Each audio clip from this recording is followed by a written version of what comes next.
আসসালামু আলাইকুম রহমতুল্লাহি ওয়া বারাকাতু। কাছে দূরে যেখানেই বসে আমার এই ভিডিওটি দেখতেছেন, সবাইকে জানাচ্ছি আন্তরিক শুভেচ্ছা ও অভিনন্দন। প্রিয় ভাইরা, আমি একজন যৌন চিকিৎসক ও কবিরাজ।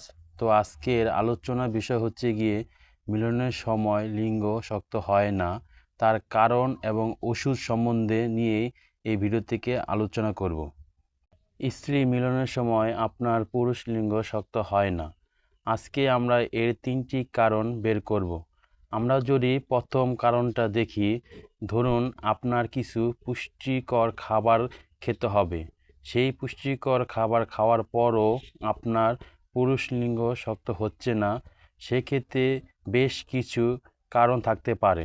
ধরুন আপনার আজকের সহবাস করতে ইচ্ছা করতেছে না, কিন্তু আপনার স্ত্রী জোর করছে, সেক্ষেত্রে কিন্তু আপনার লিঙ্গ শক্ত হবে না।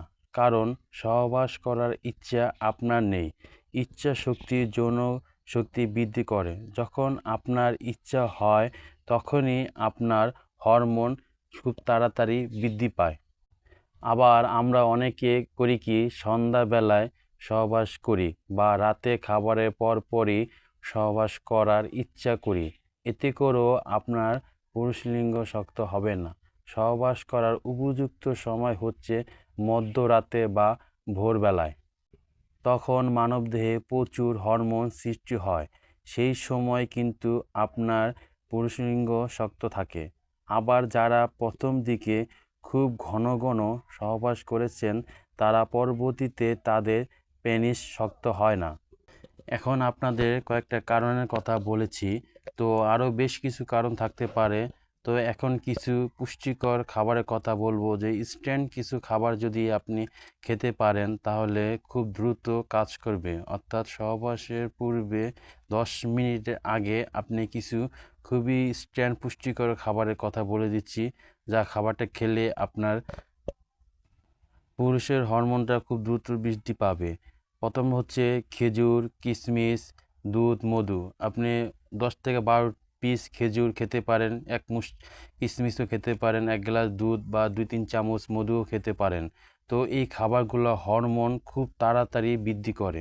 যদি এই খাবার খাওয়ার পরও আপনার লিঙ্গ স্ট্রং হয় না, সেক্ষেত্রে কিছু মেডিসিনের খেতে পারেন। এখন কিছু মেডিসিনের কথা বলবো। দেখুন, আপনার যে কারণগুলোর কথা বলেছি সেই কারণগুলো আপনার ভিতরে নাই। তো যে খাবারগুলো আপনি প্রায় ভালো পুষ্টিকর খাবার খেয়ে যাচ্ছেন, তারপরও আপনার পুরুষ লিঙ্গটা শক্ত হচ্ছে না, তাহলে অবশ্যই আপনি কিছু মেডিসিন খেতে হবে। যেমন নিয়মিত calcium, vitamin D, vitamin E খেতে হবে।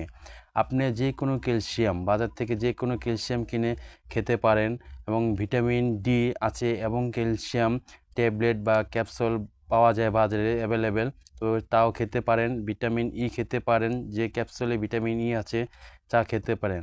আপনি এই ক্যালসিয়াম, ভিটামিন এবং ভিটামিন ডি প্রায় 1 থেকে 1.5 মাস খেতে হবে। এবং যে ইনস্ট্যান্ট খাবারের কথা বললাম, যে খাবারগুলো খুব দ্রুত হরমোন সৃষ্টি করে, যেমন খেজুর, কিশমিশ, দুধ, মধু, এগুলো খাবেন। এগুলো খাবারের পাশাপাশি আপনি কিছু ভিটামিন, ক্যালসিয়াম এবং ভিটামিন এগুলো খেয়ে যাবেন। এবং ফিজিক্যাল এক্সারসাইজ করারও পরামর্শ দিয়ে থাকি। দেখুন, প্রতিদিন আপনি সকালবেলা খালি পেটে অন্তপক্ষে 20 মিনিট হাঁটার অভ্যাসটা করুন এবং প্রচুর পরিমাণ পানি খান। রাতে খুব তাড়াতাড়ি শুয়ে পড়ুন।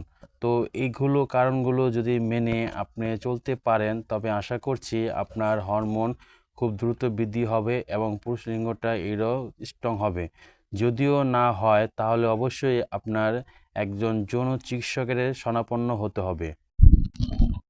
ভিডিওটি যদি আপনার ভালো লেগে থাকে তাহলে চ্যানেলটিকে সাবস্ক্রাইব করে একটি লাইক করে এবং কমেন্ট বক্সে আপনার মূল্যবান মতামতটি জানিয়ে দিবেন। তো সবাই ভালো থাকবেন, সুস্থ থাকবেন। আসসালামু আলাইকুম রহমতুল্লাহি ওয়া বারাকাতুহু।